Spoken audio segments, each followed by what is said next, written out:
राजीव जी, फिर देखिए एक तरफ एक यही ट्रंप है ना। याद होगा आपको कितने बड़े बड़े इवेंट हुए, नमस्ते ट्रंप, और कितने कितने बड़े बड़े इवेंट।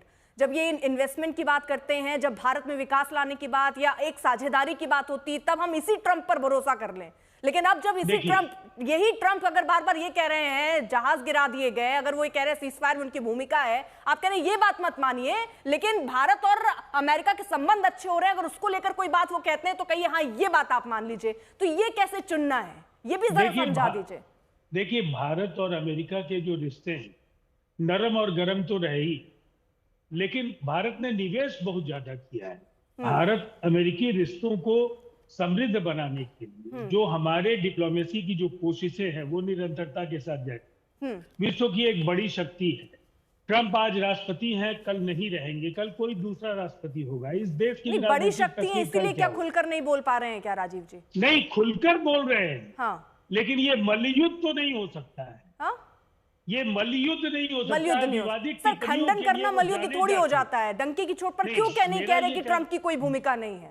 और सर उसके बाद प्रेस कॉन्फ्रेंस करके बताया जाता, उससे पहले प्रेस कॉन्फ्रेंस क्यों नहीं हो जाती? ये भी तो सवाल है ना कि ट्रंप जब कह देते उसके बाद यहाँ पर एक्शन होता है, उसके बाद वो खंडन नहीं हो रहा है। सर बहुत सारे सवाल है जो मैं आगे जरा चलूंगी, क्योंकि 2 और मेहमान उनके पास मैं जा नहीं पाई हूँ। सवालों की बहुत लंबी लिस्ट है। नवल किशोर जी, एक आपसे रिएक्शन, उसके बाद संजीव झा जी आ रही हूँ। भारतीय जनता पार्टी और एनडीए का पूरे शासनकाल 11 साल में यह दिखा है कि संसदीय प्रणाली के पूरे परंपरा को उन्होंने तोड़ा है, बहुसंख्यकवाद में तब्दीली कर दिया है। सरकार का मतलब संसदीय प्रणाली में पक्ष और विपक्ष दोनों होता है, रूलिंग पार्टी और अपोजिशन पार्टी दोनों में। पहली बार यहाँ पर संसदीय प्रणाली के परंपरा को तोड़ा गया है, और ये एक बार नहीं है, कई बार है। जो सरकार से सवाल पूछेगा संसद के अंदर या संसद के बाहर, उसको देशद्रोही कहा जाएगा, सरकार विरोधी, जन विरोधी साबित करने का पूरा कोशिश किया गया। जब जब जब पुलवामा से लेकर पहलगांव तक जब ये सरकार ने माना कि हमारा जो इंटेलिजेंस फेलियर है, तो उस पर जवाब देने से क्यों कतराती है? पहलगांव पे विशेष सत्र की मांग की गई तो जवाब क्यों नहीं दिया गया? उन पर क्यों नहीं बुलाया गया? आप बिहार में जाकर चुनाव का प्रचार कर सकते हैं और विशेष सत्र नहीं बुला सकते हैं। यहाँ पे डाउट लगता है कि आप जन सरोकार के मुद्दों पे या देश के प्रतिष्ठा पे आप किस तरह से कितना ये तो ये इनका पूरा चरित्र रहा है। इसलिए बहुत ज्यादा उम्मीद तो नहीं है। जो विपक्ष की अपनी भूमिका है वो लगातार वो चाहती है कि जो सरकार है वो जनपक्षीय मुद्दों पे चर्चा करे, सकारात्मक चर्चा करे। और जहां तक अभी तो सवाल है भारतीय विदेश नीति की, पूरे इतिहास में यह सबसे कंफ्यूज विदेश नीति है आज के देश में। ये पूरा देश में चर्चा, पूरा देश ही नहीं, पूरा विदेश में चर्चा का विषय है। कौन क्या कह रहा है, क्या क्लेम कर रहा है, उसमें कोई उसमें तुलना ही नहीं है। तो ये जो स्थिति बनी है, उस पर सवाल तो बहुत सारे बनते हैं। आप देखिए ना, सुप्रीम कोर्ट मानता है कि जो टाइमलाइन है 1 महीने का, वो काफी नहीं है। और बिहार का चुनाव अगर 2 महीने बाद है, तो आप 2 महीने पहले ये काम करने की जरूरत क्या है? भारतीय जनता पार्टी और उनके साथ के लोग पूरे विपक्ष को यह साबित करने में लगे हुए हैं कि यह अराजक तत्व हैं, संविधान विरोधी हैं। जो हमने जो बात कही बिहार एसआईआर के संदर्भ में, उन सारी बातों को सुप्रीम कोर्ट ने रिकॉग्नाइज किया। उन्होंने सजेस्ट भी किया चुनाव आयोग के कि आपको ये जो पहचान जो 11 डॉक्यूमेंट है वो काफी नहीं है। In the interest of justice आपको 3 डॉक्यूमेंट को बताना चाहिए। चुनाव आयोग भी सरकार की तरह ही बिहेव कर रहा है, वो बताने को तैयार नहीं है। इस पे भी कि हम आधार कार्ड मानते हैं कि नहीं, राशन कार्ड मानते हैं कि नहीं, जो एपी कार्ड उन्होंने दिया था, इशू किया था, उसको मानते हैं कि नहीं। नवल किशोर जी, एक बात जानना चाहती हूँ। विपक्ष के सवाल होते हैं, मैंने ये देखा है, आप लोगों के बहुत अच्छे सवाल होते हैं जिस पर वाकई जवाब होने चाहिए, लेकिन कई बार आप लोगों को इतनी अच्छे से सफाई भी दे दी जाती है, सारी चीजें सामने रख दी जाती हैं, फिर आप कहते हैं नहीं ये तो सवाल ही नहीं था, अब तो हम दूसरा सवाल पूछेंगे। सर इस तरह जैसे ईवीएम पर, एक सुनिए ना सर, ईवीएम पे जो सवाल उठते रहे हैं उसको लेकर बाकायदा चुनाव आयोग बुलाता रहा कि आइए चलिए आई देख लेते हैं कहां गड़बड़ है नहीं गड़बड़ है। आप लोगों ने सवाल पूछ रहे हैं, चिल्ला रहे हैं, ईवीएम पे बवाल चल रहा है, लेकिन जब बुलाया तो पहुंचे ही नहीं। उसके बाद फिर नया चुनाव आता है, फिर ईवीएम पर बवाल है। सर तो आप लोग सिर्फ सवाल उठाकर यानी पाला छूकर आपको भागना है वहां से, सर ऐसा चल रहा है क्या मामला? बिल्कुल, देखिए बिल्कुल नहीं। हम लोग चाहते हैं कि जवाब ऐसा हो जिसकी विश्वसनीय हो। तो कैसा विश्वसनीय? मतलब अगर चुनाव आयोग चुनाव करा रहा है, आप ये कह रहे हैं चुनाव आयोग ईवीएम टेस्ट के लिए आपको बुला रहा है, आपको उस पर भरोसा ही नहीं है, आप फिर किस पर भरोसा करेंगे? तेजस्वी यादव टेस्ट करवाएं तो आप उस पर भरोसा कर लेंगे? नहीं नहीं, बिल्कुल नहीं। देखिए, हम जो बात कर रहे हैं स्पष्ट है, उसका जवाब मिलना चाहिए ना। आप अभी ईवीएम पे आपने बात कहा, ईवीएम पे अगर हमारे सवाल 11 साल से जो सवाल उठा रहे हैं वो सही नहीं है, तो सुप्रीम कोर्ट ने वीवीपैट को वेरीफाई करने की बात क्यों की? बिना शक के तो हो नहीं सकता। उन्होंने माना ना कि इसमें गड़बड़ी हो सकती है, टेक्नोलॉजी हो सकती है, तो विश्वास के लिए कम से कम 5 बूथों की चर्चा होनी चाहिए, की काउंटिंग होनी चाहिए। जब ये चुनाव आयोग कहता है कि सर, आप कोर्ट का ही अगर हवाला दे रहे हैं, तो कोर्ट की तरफ से भी तो बार बार ईवीएम को लेकर जो भी आप लोगों की दलीलें थी खारिज की गई ना। तो बार बार चुनाव के बाद आप लोग क्यों कह देते हैं कि ईवीएम में घपला हो गया, खेला हो गया? क्यों कहते हैं फिर? सर, कर लीजिए उधर भरोसा, उधर भरोसा कर लीजिए। फिर आप ये बार बार मैं ये समझना चाह रही हूँ, सुनिए नवल जी, मैं ये समझना चाह रही हूँ कि जिस सवाल का जो प्रक्रिया है उसके तहत जवाब मिल गया हर उस इंसान से, चाहे चुनाव आयोग से, कोर्ट की तरफ से, हर तरफ से स्पष्ट है, लेकिन फिर भी आप वो सवाल बनाए हुए हैं, तो क्या आप एक भ्रम बना रहे हैं लोगों के बीच में? नहीं, देखिए दोनों में जो आप कह रही हैं बात अगर सही में वो होता तो उसमें कोई डाउट नहीं था। चुनाव आयोग रोज परसेंटेज बोल रहा है कि हम इतना अपलोड कर दिए, इतना करा दिए। जमीन से जो ग्राउंड रिपोर्टिंग किया जा रहा है, हमारे भी बीएलए कर रहे हैं। नहीं सर, मैं उस पे नहीं पूछ रही, मैं दूसरा सवाल पूछ रही हूँ नवल जी। मेरा सवाल, आप ये कह रहे हैं ना ईवीएम पे घपला हो सकता है, गड़बड़ी हो सकती है, उसके लिए आपको चुनाव आयोग ने, मैं एक सवाल जिसका क्लियरेंस जो साफ हो चुकी है तस्वीर, मैं वो समझना चाह रही हूँ। आप लोगों के विपक्ष के सवाल थे ईवीएम खराब है, ये घपला हुआ है, कोर्ट तक मामला चला गया, सब चीजें स्पष्ट हो गई, लेकिन फिर भी आप लोग उस पर माने नहीं ना आपने कोर्ट की सुनी, ना आप चुनाव आयोग की सुन रहे हैं। आपके सवाल यथास्थिति वहीं खड़े हैं, अभी भी ईवीएम खराब है। तो आप अगर सदन में कोई सवाल सुनिए सर, सदन में आप कोई सवाल पूछते हैं, वहां वो जवाब दे भी रहे होंगे, आप कहेंगे हम नहीं मान रहे, हमें नहीं अच्छा लग रहा आपका जवाब, तो ऐसे कैसे चलेगा सर? फिर आप या तो बताइए कि ये जवाब लिख के दीजिए भाई हमको ये पसंद आएगा। नहीं, ये काम तो सरकार चाहती है कि जो वो चाहते हैं, खाता न वही जो वो कहे वही सही, ये तो सरकार चाहती है। ये तो सर आप लोगों के, ये आप लोग ऐसा कर रहे हैं ना, ये इसलिए मेरा सवाल था, क्योंकि एक चीज तो स्पष्ट है ईवीएम वाली, जिस पर आप लोग मानने को तैयार नहीं, तो यहीं से एक झलक दिख जाती है कि अगर मान लीजिए आप ये कह रहे हैं, मैं ये मान रही हूं कि सारी जिम्मेदारी उनकी, विपक्ष की भी तो जिम्मेदारी है सदन चले, लेकिन जब आप मानने को ही तैयार नहीं होंगे कुछ भी, तो जब ये देख लीजिए ईवीएम के केस में मैंने ये एक उदाहरण दिया। अब जरा मैं आगे बढ़ लूं, संजीव झा, अभी तक मैं उनसे एक रिएक्शन नहीं ले पाई हूं। सर, आप लोगों के क्या क्या मुद्दे जो आप सदन में उठाने के लिए सोच रहे हैं, और उसके लिए क्या मतलब बार बार कह दिया जा रहा विपक्ष करने नहीं दे रहा, विपक्ष की भूमिका ऐसी है, हंगामा करना होता है। सर, आप लोगों को दिमाग में ये आता है कि नहीं कभी कि चलिए जनता का पैसा बर्बाद हो रहा है, कुछ ऐसा किया जाए, सरकार पे ऐसा दबाव बनाया जाए कि सब चीजें अच्छे ढंग से हो जाएं? ये सवाल तो मेरा सत्ता पक्ष से भी होगा, लेकिन आपसे भी यही सवाल है कि आप लोग क्या मिलके ऐसे सर्वदलीय बैठक में नहीं तय करते, यानी ठीक है थोड़ा जनता के बारे में भी सोच लिया जाए? देखिए अर्पिता जी, जो चिंता आपकी है वो चिंता हमारी भी है, और मुझे लगता है कि सदन का समय बर्बाद होनी चाहिए और सदैव सार्थक मुद्दों पर चर्चा करे सदन। और इसीलिए आपने भी उठाया, हमारा भी सवाल है कि जिस तरह से अमेरिका के राष्ट्रपति ट्रंप लगातार अलग अलग मौकों पर भारत के बारे में कहते हैं, ट्रेड के कारण हमने समझौता करवाया, युद्धबंदी हुई, 5 विमान मार गिराए, तो जवाब कौन देगा बताइए? तो मैं उम्मीद करता हूं कि भारत के प्रधानमंत्री संसद में इस बात का जवाब देंगे ताकि देश की जनता को क्लैरिटी हो और अमेरिका के राष्ट्रपति को मुंहतोड़ जवाब मिले। अब एक बात बताइए, दिल्ली में लगातार झुग्गियां तोड़ी जा रही हैं। प्रधानमंत्री चुनाव से पहले आए थे, उन्होंने कहा था कि जहां झुग्गी वहीं मकान, और अब एक एक कर झुग्गियां तोड़ी जा रही है। झुग्गियां तोड़ी जा रही हैं। यहाँ के मंत्री कहते हैं जिनकी झुग्गियां तोड़ी जा रही है रोहिंग्या है, और वो सब पूर्वांचल के रहने वाले हैं, बिहार के रहने वाले हैं, बिहार जाकर वोट मांग रहे हैं। तो दिल्ली में तुम उनसे गद्दारी करोगे, बिहार से भी मेयारी करोगे, ये तो नहीं चलेगा। प्रधानमंत्री को जवाब देना चाहिए। मैं उम्मीद करता हूं सरकार जवाब देगी। SIR के नाम पे जिस तरह से बिहार में अपोजिशन की वोट काटने की कोशिश की, जिनको लगता है मैं चुनाव हार रहा हूं तो वोट काट दो। सुप्रीम कोर्ट ने भी कहा है ना कि आप आधार कार्ड को ऐड कीजिए, आप वोटर आई कार्ड को ऐड कीजिए, आप क्यों नहीं करना चाह रहे हैं? तो मुझे लगता है कि प्रधानमंत्री और सरकार इस बात की चर्चा कराएंगे और सार्थक जवाब मिलेगा। संजीव जी, आप क्योंकि इंडिया गठबंधन से आप अलग हो गए हैं, भारतीय जनता तो पार्टी आप लोग एक तय मुद्दा सारा विपक्ष कैसे बनाएगा? मतलब आप लोग एक परिपाटी पर कैसे आएंगे, एक सहमति कैसे बनेगी जब आप अलग हो गए इंडिया अलायंस से? तो अभी अभी अपने अपोजिशन के तीनों अलग अलग पार्टी के नुमाइंदे से आपने पूछा, सवाल जो देश का सवाल है, इसे पार्टी से कोई लेना देना नहीं है। अगर देश का सम्मान की रक्षा करना एक एक सिटीजन की जिम्मेदारी, एक एक पार्टी की जिम्मेदारी है। अगर अमेरिका के राष्ट्रपति इस बात की बार बार अलग अलग मंच पे कह रहे हैं, प्रधानमंत्री बिल्कुल सही बात है, ठीक है, मतलब उनका कहना है सैयद जफर इस्लाम साहब, वो ये कह रहे हैं कि भाई सारा विपक्ष एक साथ खड़ा है क्योंकि जनता के मुद्दे, इसलिए वो सारे मुद्दे एक साथ रख रहे हैं। यहाँ पर एक बार बार सवाल उठाया जा रहा है कि आखिरकार जब विशेष सत्र की बात की जा रही थी पहलगाम जैसी घटना पर, तो आखिरकार इस पर सामने क्यों नहीं आया गया और क्यों विशेष सत्र नहीं बुलाया गया। एक उदाहरण मैं यहां देती हूं, 20 अक्टूबर 1962 में चीन ने भारत के खिलाफ जो युद्ध छेड़ा था, उस समय अटल बिहारी वाजपेयी जी ने कहा था कि चलिए एक विशेष सत्र बुलाइए। 8 नवंबर को सब विशेष सत्र बुलाया गया, अरुणाचल और बाकी जगहों को सेना की जो क्षति है उसको अवगत कराया गया। यानी ये सब कुछ हुआ है सर, ऐसा तो नहीं ये पहली बार मांग उठ रही हो।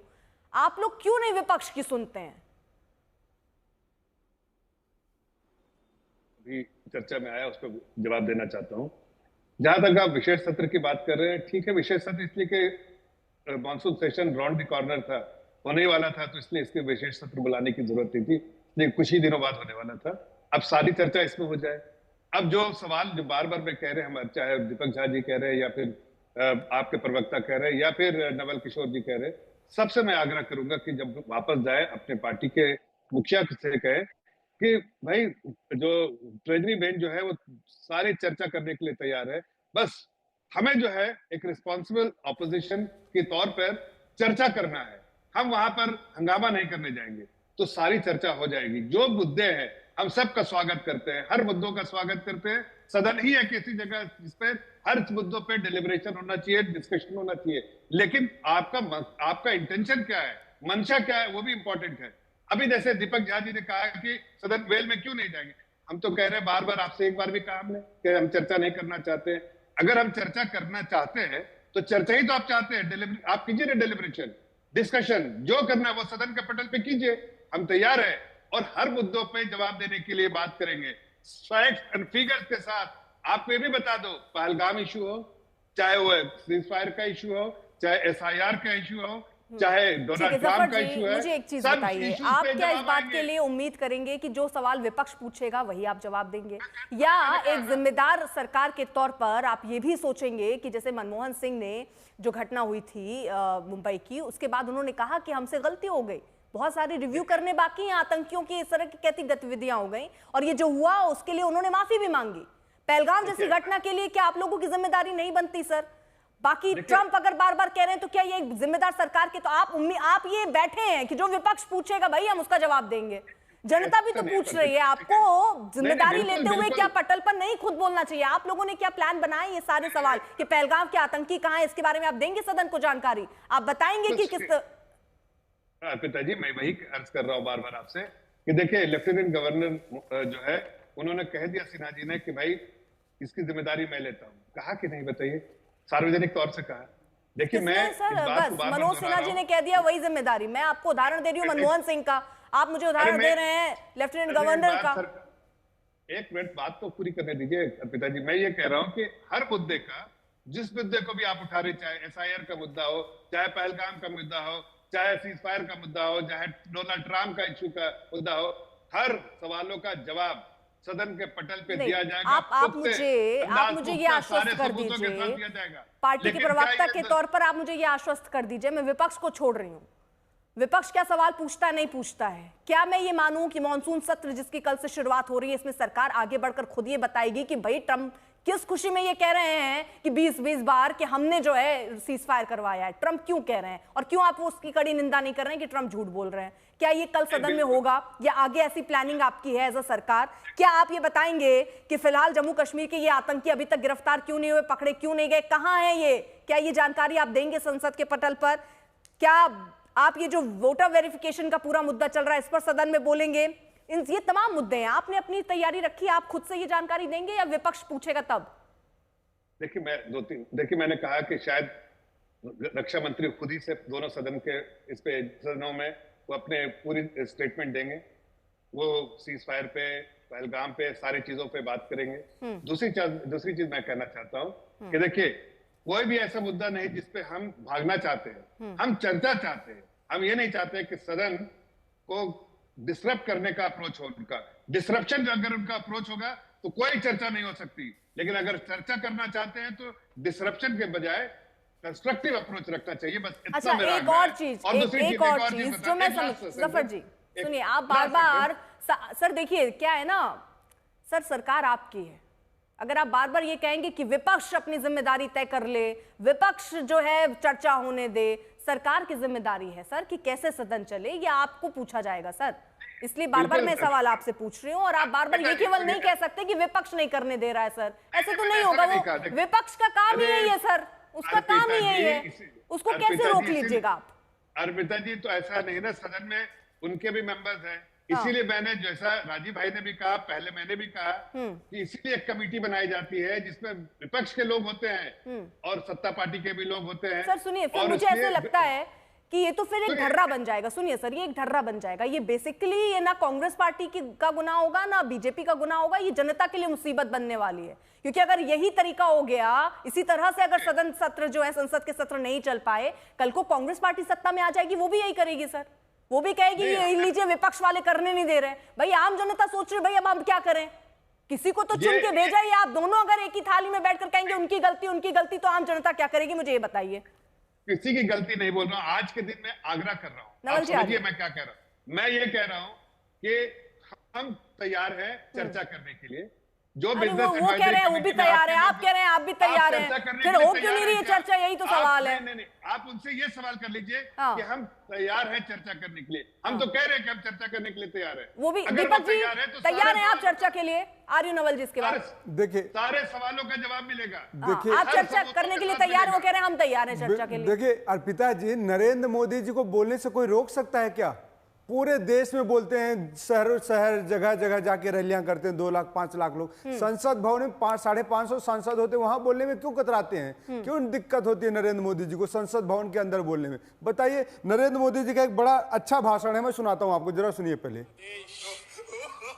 गरीब है, लोग अनपढ़ है, लोगों को कुछ आता नहीं है। भाइयों बहनों सुनिए, देश को अरे सुनिए। दुनिया के पढ़े लिखे देश भी जब चुनाव होता है ना तो चर्चा की बात चल रही है, अब यही सब अगर करने लगिएगा तभी नहीं हो पाती चर्चा। 20 बार अब ट्रंप के 20 बार बयानों पे मैं एक बात और बताना चाहता हूं आपको कि नरेंद्र मोदी हिंदुस्तान के पहले, चर्चा करेंगे कि नहीं? सुनिए, ये सवाल मेरा क्या था, आप लोग चर्चा के लिए तैयार हैं कि हम नहीं? सार्थक चर्चा के लिए तैयार हैं, हम सवाल करने के लिए तैयार हैं, जनता के मुद्दों से जुड़े सारे सवाल करेंगे। लेकिन अर्पिता जी 10 ठीक है सर, तू मैं नहीं, एक एक करके, ठीक है। अभी मतलब देखिए सर, यहाँ पर कहने में भी कुछ नहीं जाता। जफर जी कह देंगे हम तैयार हैं, दीपक जी कह देंगे हम तैयार हैं, कल जब जनता देखेगी तो कार्रवाई स्थगित हो गई होगी। अर्पिता जी 10 सेकंड मेरे को दे दीजिए, बिना रोक 10 सेकंड और 10 सेकंड, सिर्फ 10 सेकंड। मैं कहूंगा नरेंद्र मोदी जी को 20 बार ट्रंप ने आग दिखाया, लेकिन नरेंद्र मोदी जी मौन है। लेकिन एक बात और इतिहास की बताना चाहता हूं, नरेंद्र मोदी जी भारत के पहले प्रधानमंत्री हैं कि पिछले 11 सालों में 22 बार से ज्यादा शी जिनपिंग के साथ मुलाकात किए हैं, गलबैया किए हैं, लेकिन जम्मू कश्मीर के लोगों को, अरुणाचल के लोगों को अभी भी स्टेपल वीजा देता है नरेंद्र मोदी जी। उसको ऐसा क्यों, मजबूरी क्यों है? चीन के साथ आंख में आंख डाल के इसका जवाब दीजिएगा जफर इस्लाम जी। नवल किशोर जी अपना सवाल भी आप ऐड कर दीजिए। हाँ ठीक है, जल्दी से। देखिए अर्पिता जी, सवाल लीजिए, आप फ्रीज ही हो गए। जफर इस्लाम जी जल्दी से एक छोटा सा जवाब। विपक्ष का काम है, हाँ पूरी कर लीजिए अपनी बात। होगा ये भी महत्वपूर्ण। जवाब क्या है ये भी महत्वपूर्ण है। जब जातीय जनगणना पे, ठीक है सर, आपकी ऑडियो में थोड़ा प्रॉब्लम है। जफर जी आप जरा जवाब दीजिए। ऐसा है कि हमारे एक्सटर्नल अफेयर्स मिनिस्टर जयशंकर जी ने अमेरिका की धरती पे जाके कह दिया कि ट्रंप का कोई लेना देना नहीं है।